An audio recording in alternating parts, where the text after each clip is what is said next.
पुण्यामध्ये कर्नल प्रसाद पुरोहित यांचं जंगी स्वागत करण्यात आलं। पुरोहित यांची मालेगाव बॉम्बस्फोट खटल्यातनं निर्दोष मुक्तता झाल्यानंतर पुण्यातल्या निवासस्थानाच्या त्यांच्या मोठा जल्लोष पाहायला मिळाला। ढोल ताशा पथक यावेळेला बोलवण्यात आलेलं होतं आणि ढोल ताशा पथकाच्या माध्यमातून फटाके फोडत मोठा जल्लोष झाला।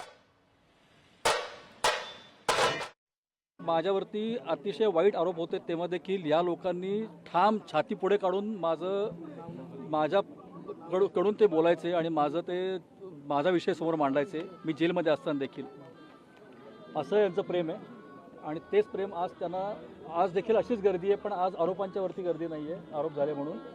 पण मी सुटल्यानंतरची गर्दी तुम्ही लोकांनी केली आहे, त्यांचा आनंद आहे। आणि मला त्या सोसायटीमध्ये परत आल्यानंतर त्याच ज्यांनी जसं ते मला स्वीकारलं त्या लोकांनी, हा त्यांचा खरं तर दिवस आहे माझ्यापेक्षा, त्यांचं ते व्यक्त होत आहे। 17 साल बाद उनको न्याय मिला है।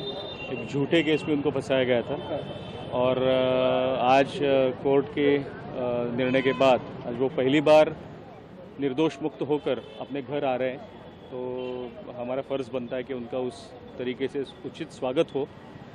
तो इसलिए हमने सब यहाँ पर आयोजन किया है और यहाँ पे उनका स्वागत करने जा रहे हैं। माँ भगवती की कृपा ये ख़त्म हो गया और पिछले 17 वर्षों से जो हमने पुरोहित जी के परिवार को सफ़र होते हुए देखा है, उनकी माताजी, उनकी पत्नी, उनकी बहन, उनके बच्चे जो जिस प्रकार से इसमें सफ़र हुए हैं, ये ख़त्म हो गया। हमें बहुत आनंद है, प्रसन्नता है और प्रसन्नता इस बात की अधिक है कि ये जो यूपीए सरकार के कुछ नेताओं ने ये जो एक नई परिभाषा निर्माण की थी, सैफ्रन टेरर, ये इसकी पराजय है।